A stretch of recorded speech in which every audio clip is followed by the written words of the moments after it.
Prabowo menginginkan ada kepastian buat dia maju lagi ke 2009, sehingga soal Gibran tadi ya pasti akan dicarikan cara ya jalan lain kan. Jadi bukan Gibran yang dicalonkan oleh Gerindra tapi Prabowo. Itu berarti Gibran harus mencari vehicle, cari peralatan partai yang lain kan. Lain kalau misalnya Prabowo dengan diplomatis mengatakan ya oke, nanti mungkin berubah, tapi ini nggak mungkin karena ini keputusan Kongres luar biasa. Jadi hal yang sudah bisa kita duga dari awal bahwa Prabowo pasti akan masuk ke periode kedua tuh, dan siap-siap Gibran untuk cari perahu. Jadi itu soalnya. Dan peristiwa semacam ini juga menjadi pertanyaan bahwa apakah dengan demikian maka potensi Gibran untuk mencalonkan diri menjadi kesibukan dia sebagai wakil presiden. Artinya Gibran dari sekarang mesti mulai merayu partai-partai, mesti bikin tim sukses dia sendiri kan. Lain kalau Presiden Prabowo bilang oke, saya dengan Gibran yang akan maju lagi, ya nggak mungkin, karena Gibran merasa dia udah jadi wakil presiden, maka dia harus punya ambisi, dan itu adalah hal yang diinginkan oleh ayahnya tuh. Jadi sebetulnya kesepakatan hari ini semacam penanda politik bahwa akan ada persaingan di 2029 antara Prabowo dan Jokowi pasti, dan Gibran pasti, karena Gibran pasti juga punya rencana strategis atau rencana yang hendak dimatangkan supaya bisa bertanding di 2009. Dan itu yang baru terbaca hari ini, dan kepastian itu juga memberi sinyal baru bahwa Prabowo akan atau harus melakukan konsolidasi partai supaya dari sekarang hanya dia yang dianggap sebagai potensial untuk memimpin Kimples ke depan kan. Walaupun tadi Kimples bisa aja mengaduk-aduk lagi kadernya untuk diajukan, tetapi didahului, di preempt oleh Prabowo. Itu artinya ada sinar yang sudah terbit, tinggal menunggu sinar-sinar lain mau ngikut sinar yang sekarang atau menjadi sinar tersendiri. Jadi itu yang kita anggap menarik untuk mengulas soal ini. Di belakang soal ini tentu banyak siksak, banyak cawe-cawe di antara petinggi partai. Tapi kita lihat nanti apa reaksi Kimples setelah Gerindra secara resmi, officially meminta Prabowo untuk mencalonkan diri lagi di 2029.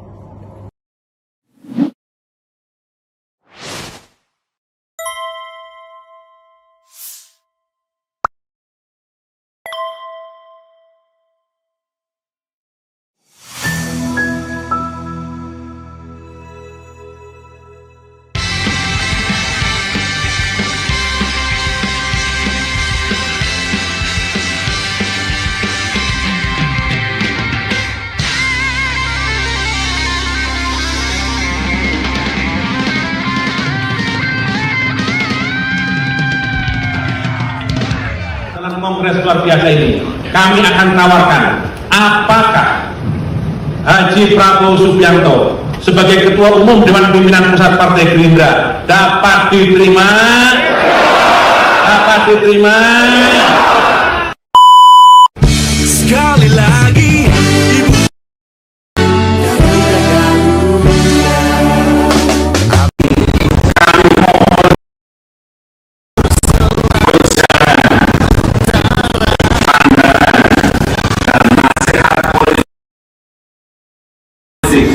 Dari Ketua Umum, Ketua Dewan Pembina untuk bekal sanggup kami dalam perjuangan kami di daerah-daerah. Kita kongres luar biasanya 7 kali. Berarti lebih demokratis dari kongres biasa. Tapi saya siap melaksanakan tugas. Kita sudah semua mendengarkan jawaban Haji Prabowo Subianto. Saya akan tawarkan, apakah Haji Prabowo Subianto yang sudah kita putuskan menjadi Ketua Umum Partai Gerindra periode 2025-2030 dapat ditetapkan menjadi Ketua Dewan Pembina? Disetujui menjadi Ketua Dewan Pembina Partai Gerindra?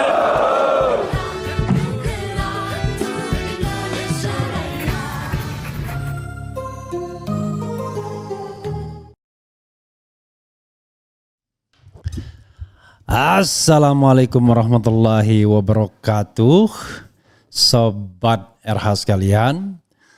Jumpa lagi kita di channel yang keren ini. Keren cadas ya.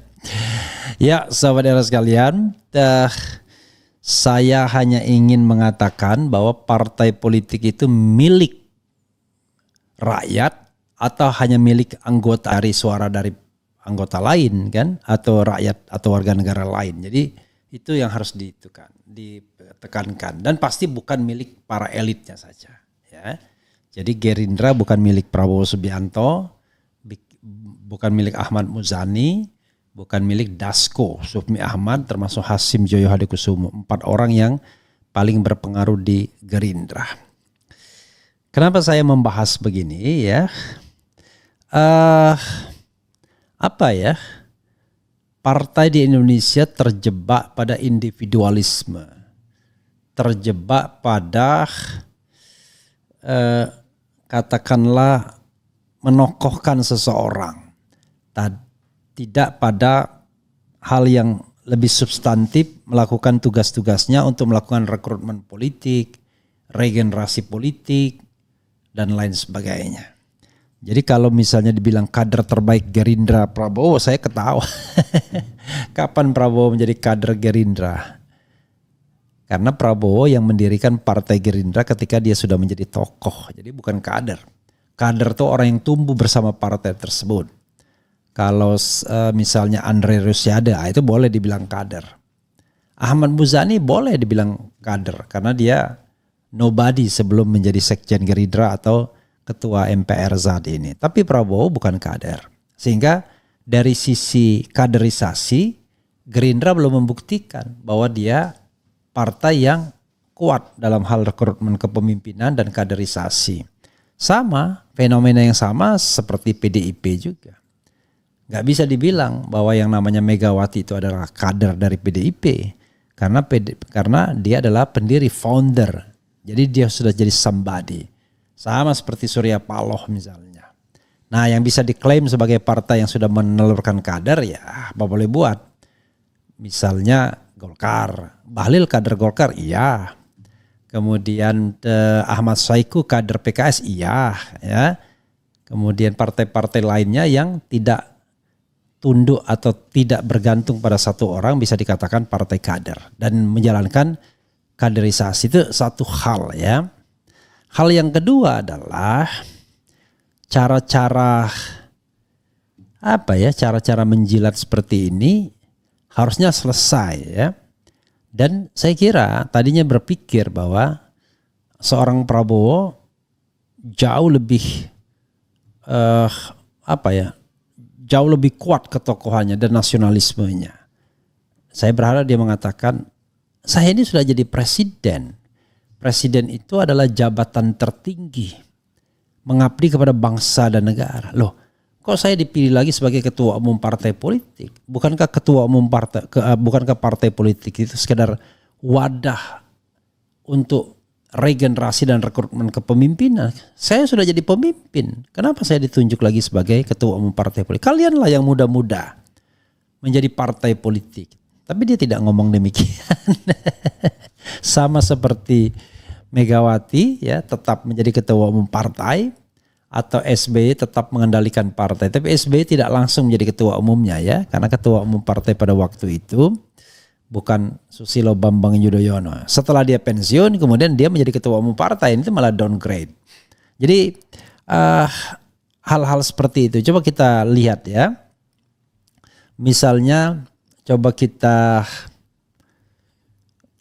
tadi kita udah baca ya, Rapimnas berubah jadi KLB, Prabowo ketum lagi ya. Jadi saya ingat kata-kata dari Mulyono. Nah, kali ini Mulyono benar. Dia mau bikin partai super TBK, yaitu partai yang not belongs to individual atau a family atau a certain group, tetapi dimiliki oleh rakyat. Tapi itu kan baru omongan, karena faktanya tidak demikian. Kaisang tidak hadir sebagai ketua umum karena regenerasi, tetapi karena Jokowi Presiden Republik Indonesia. Jadi tetap saja apa yang dikatakan dan apa yang dilakukan itu berbeda. Tetapi apa yang dikatakan itu benar. Jadi itu refleksi dari Jokowi melihat partai-partai yang ada. Mungkin begitu ya. Karena partai-partai yang ada ternyata tidak mencerminkan sebuah demokratisasi ya. Oke, coba kita bikin text poll ya. Saya hanya ingin mengatakan, apakah Anda setuju Prabowo dipilih lagi sebagai ketum Gerindra meski sudah jadi presiden? Jadi saya ada kalimat yang menggiring ya, meski sudah jadi presiden, karena itu harus konteksnya begitu ya. Setuju, B tidak setuju, tidak setuju. Kemudian C bukan urusan saya ya. Biar saya melihat, biar saya lihat bahwa apakah ada orang yang menjawab dengan skeptisisme seperti itu. Apakah Anda setuju Prabowo dipilih lagi sebagai ketum Gerindra meski sudah jadi presiden? Setuju, tidak setuju, bukan urusan saya. Oke, kita akan lihat ya. Karena dia the president of Indonesia, he belongs to Indonesian people, not belongs to Gerindra members saja. Tapi apa boleh buat? Sudah jadi presiden tapi malah di downgrade sebagai ketua umum partai lagi. Apa-apaan ya. Harusnya ada aturan di dalam partai, kalau sudah terpilih sebagai presiden ya ngundurkan diri dong sebagai pengurus partai politik. Kan aneh rasanya. Coba kita baca ya. Gerindra usung Prabowo 2029. Oke, nanti itu bagian lain. Gibran harus partai lain. Coba bayangkan bagaimana partai ini mendidik rakyat. Prabowo baru bekerja 100 hari. Ya, kalaupun ada kepuasan publik ya itu biasalah. Kan yang namanya presiden terpilih itu biasanya bulan madu di tahun-tahun awal. Itu, dan kita tidak tahu nanti bulan madunya berapa lama untuk Prabowo Subianto ini. Ya, jadi tidak bisa dianggap sebagai variabel tetap. Bagaimana kemudian orang dicalonkan tanpa ada evaluasi? Langsung kembali 2029 ya. Prabowo disebut bersedia maju Pilpres 2029 usai diminta KLB Gerindra. Coba bayangkan ya. Jadi jangan berharap bahwa Prabowo Subianto akan berpikir tentang bagaimana membuat good governance dan clean government di dalam proses berpemilu. Karena kalau pemilu itu dibuat betul-betul demokratis, jujur dan adil, lebih sulit dia akan terpilih. Tidak menyertakan state aparatus untuk bermain dan lain sebagainya. Oke, coba kita bacakan ya. Jakarta, Kompas, Ketua Harian Partai Gerindra Supmi Dasko Ahmad mengungkapkan bahwa Presiden RI Prabowo Subianto kembali terpilih menjadi ketum Partai Gerindra. Dasko menyebut keputusan itu diambil dalam Rapimnas Partai Gerindra yang disepakati menjadi kongres luar biasa. Ada nggak ya dalam diri partai politik itu? Kalau sudah jadi ketua MPR, wakil ketua DPR, Anda berhentilah dari partai politik. Non-aktif ya. Biarkan orang-orang yang tidak menjabat yang mengurus partai politik, kan bagus kalau begitu. Itu artinya partai itu dimiliki oleh rakyat, bukan dimiliki oleh elit ya. Dasko menyebut keputusan itu diambil dalam Rapimnas Partai Gerindra yang disepakati menjadi kongres luar biasa. Bayangkan, bisa jadi KLB ya. Diundangnya Rapimnas, jadinya KLB. Coba kalau seandainya Prabowo bukan presiden, udah ribut. Karena dia presiden semuanya orang bisa nurut ya. Bahwa Rapimnas atau permintaan peserta bahwa Rapimnas atas permintaan peserta rapat yang sudah quorum kemudian disepakati dengan persyaratan yang ada bahwa Rapimnas diubah menjadi Kongres Luar Biasa KLB, kembali menetapkan Pak Prabowo sebagai ketua umum partai sekaligus sebagai formatur tunggal, ujar Dasko. Diketahui Partai Gerindra menggelar Rapimnas di kediaman Prabowo di Hambalang, Jawa Barat. Luar biasa ya. Rapimnas diselenggarakan dalam rangkaian HUT Partai Gerindra yang ke-17. Oke. Ini lagi coba ya. Prabowo disebut bersedia maju Pilpres 2029 usai diminta KLB Gerindra. Ketua Umum Partai Gerindra Prabowo Subianto disebut bersedia kembali menjadi maju pada pemilihan presiden Pilpres 2029 sesuai permintaan para peserta Kongres Luar Biasa ke-7 Kamis ya. KLB yang digelar di kediaman Prabowo di Padepokan Garuda Yaksa Bogor itu juga menetapkan Prabowo lagi sebagai ketum Gerindra sekaligus ketua Dewan Pembina. Ada ketum sekaligus ketua Dewan Pembina ya. Jadi nggak boleh ada orang yang di atas Prabowo ya. Gitu. Bagaimana mau negara demokratis ya? Kalau seandainya struktur partainya saja tidak demokratis. Sekjen Gerindra Ahmad Muzani yang tidak pernah diganti juga yang memimpin sidang mengungkapkan respons Prabowo usai diminta kembali maju di Pilpres. Menurut dia Prabowo bersedia tapi meminta waktu untuk menyelesaikan tugas sebagai Presiden RI saat ini. Iyalah pasti. Masa kan sudah ngomong tentang Pilpres. Beliau menjawab insya Allah namun meminta waktu untuk menyelesaikan tugasnya sebagai Presiden dan memenuhi janji kepada rakyat, kata Muzani usai bicara. Muzani mengatakan KLB Gerindra menghasilkan 5 keputusan. Pertama, menerima laporan pertanggungjawaban DPP Partai Gerindra periode 2020-2025. Kedua, menetapkan kembali Prabowo sebagai Ketua Umum DPP Partai Gerindra periode 2025-2030. Keputusan itu atas permintaan seluruh DPC dan DPD yang hadir. Ya. Ketika ditanya, beliau menyatakan bahwa jika itu adalah permintaan kader, maka beliau siap menerima, ujar Muzani. Ya.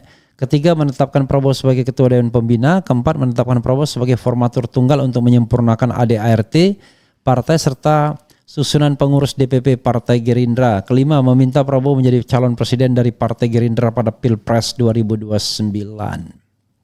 Yalah. Karena Prabowo sudah berkuasa ya. Jadi apapun akan, bila perlu kasih jabatan seumur hidup ya, Prabowo menjadi presiden, menjadi ketua umum seumur hidup. Jadi ya begitulah politik kita ya. Makanya saya katakan mungkin bukan urusan kita ya, hanya urusan mereka saja. Tetapi sebagai orang hukum tata negara, saya mengatakan seharusnya nggak begitu dong mengelola partai politik, mengelola negara. Bagaimana Anda meminta orang dicalonkan lagi sebagai presiden 2029, sementara menjadi presiden saja baru 100-an hari, baru 3 bulan lebih. Kan kacau namanya. Baru mau menjelang 4 bulan, belum terlihat apa prestasinya, apa achievementnya. Masa ukurannya lembaga survei indikator politik ya, yang sudah bekerja lama untuk Prabowo mungkin sebelumnya. Ya, nggak mungkin begitu. Coba kita lihat apa yang dipolingkan ya. Tuh ya. Nih kelihatan orang splitting ya. Apakah Anda setuju Prabowo dipilih lagi sebagai ketum Gerindra meski sudah jadi presiden? Setuju 31%, tidak setuju 30%. Bukan urusan saya 38%. Artinya yang setuju cuma 31% saja ya. Coba dengarkan suara publik ya. Jadi skeptisisme bukan urusan saya. Jadi partai politik itu kita berhak karena dia minta suara kita, minta suara rakyat. Kecuali kalau dibilang kami partai politik yang sifatnya tertutup, jangan ganggu kami, ini urusan kami. Kami nggak minta suara dari Anda. Nah itu baru boleh. Tapi kan nggak ada partai politik yang tidak minta suara rakyat ya. Abah Anies Baswedan ketum Gerindra auto jadi partai terbesar nomor 1. Lebih baik tidak berpartai biar fokus ngurus negara sama ngurus rakyatnya. Dua-duanya kalau Anies yang jadi ketua umum partai Gerindra saya juga tidak setuju. Karena masa ada ujuk. Paling tidak dikasih waktu dia. Apakah benar dia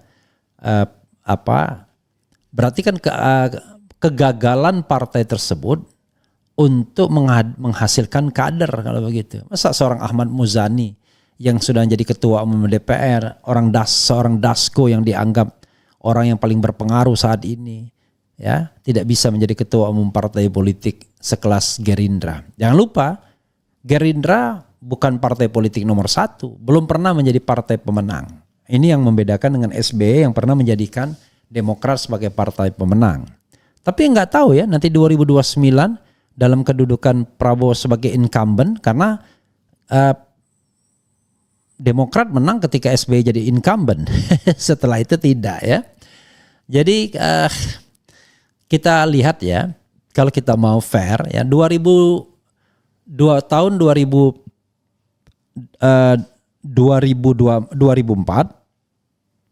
yang menjadi pemenang pemilu itu adalah Partai Golkar ketika Megawati jadi incumbent. Oke, itu agak split berarti ya, split tiket. Kemudian 2009 yang menang adalah Demokrat ketika ketika SBY menjadi incumbent. Nah, itu enggak split berarti. 2014 tidak ada incumbentnya. PDIP yang menang. Nah, itu baru dianggap kemenangan yang luar biasa. Kalau 2019 ya jadi incumbent. Nah, kemenangan yang luar biasa adalah PDIP ketika dia bukan lagi dianggap sebagai incumbent karena Jokowi sudah melipir ke Prabowo. Jadi kemenangannya lumayan lah. Jadi ada 2014 dan 2024 menurut saya kemenangan yang perlu diapresiasi. 2004 lah, 2014 ya. 2024 itu kemenangan yang perlu diapresiasi karena tidak langsung terikat dengan incumbent. Oke, sobat era sekalian, ini ya menunjukkan orang kemudian memang akhirnya berpikir bahwa tidak setuju langsung jadi presiden ya. Coba kita lihat kalau komentar sobat RH sekalian di sini sudah 632 yang voting, setuju 31%, tidak setuju 30%, bukan urusan saya 39% ya. Jadi bukan urusan saya itu skeptis, skeptisistik ya. Gitu. Oke.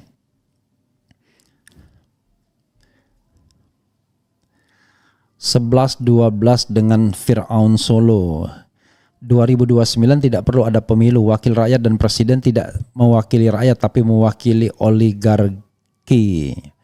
Kaji baru dilantik sebentar jadi presiden sudah mikirin lagi pemilu 2029. Hadeh, kapan mikiran rakyatnya kalau hari-hari sibuk memikirkan popularitas untuk 2029? Ya itulah persoalannya ya. Apalagi ada lembaga-lembaga survei yang kemudian terus mengawal popularitas itu ya. Prabowo habis ngomong A besok B, persis Fir'aun Solo. Pangkas anggaran untuk efisiensi dan juga mengurangi bepergian ke luar negeri, tapi melanjutkan IKN dengan studi banding ke luar negeri. Wowo bukan kader tapi pendiri dan pemilik partai. Kader itu hasil rekrutmen partai. Prabowo cocoknya disebut kader partai Golkar yang keluar mendirikan partai Gerindra seperti Surya Paloh. Oke. Yang saya pahami ini sebagai balasan atas gerakan Fufu Fafa yang sudah kampanye sejak sekarang untuk 2029. Tapi herannya kenapa Prabowo pelihara Fufu Fafa dan tak mau dipisahkan dengan bapaknya. Mestinya Prabowo rencanakan pemakzulan Fufu Fafa lalu singkirkan bapaknya dari dunia perpolitikan dengan mempersilahkan adili Jokowi. Tapi saya ragu Prabowo punya nyali, pidato doang sangar. Mana berani Wowo, semaumu saja memang gaya saya pikirin. Oke. Alasan terbesar Wowo nggak mau mengadili Wiwi karena dia takut juga akan diseret ke pengadilan oleh penggantinya yang lebih jujur dan adil. Perbuatan yang sama pernah dilakukan Mbah Harto. Sehat selalu Bang Refli. Kalau 2029 capresnya Fufu Fafa versus Prabowo, pilih siapa Bang? Saya nggak mau jawab sekarang. Karena saya tidak melihat manusia itu sebagai variabel yang tetap. Tapi tentu manusia adalah latar belakang. Ya tentu kita harus lihat dong. Bobot, bebet, bibit gitu ya. Kapasitas. Masa ada calon presiden yang nggak jelas kapasitasnya. Atau dimagangkan dulu ya. Begitu sobat RH sekalian ya. Kira itu saja dan kita akan nanti lanjutkan dengan isu-isu lainnya. Wassalamualaikum warahmatullahi wabarakatuh. Keren, cadas, ciao.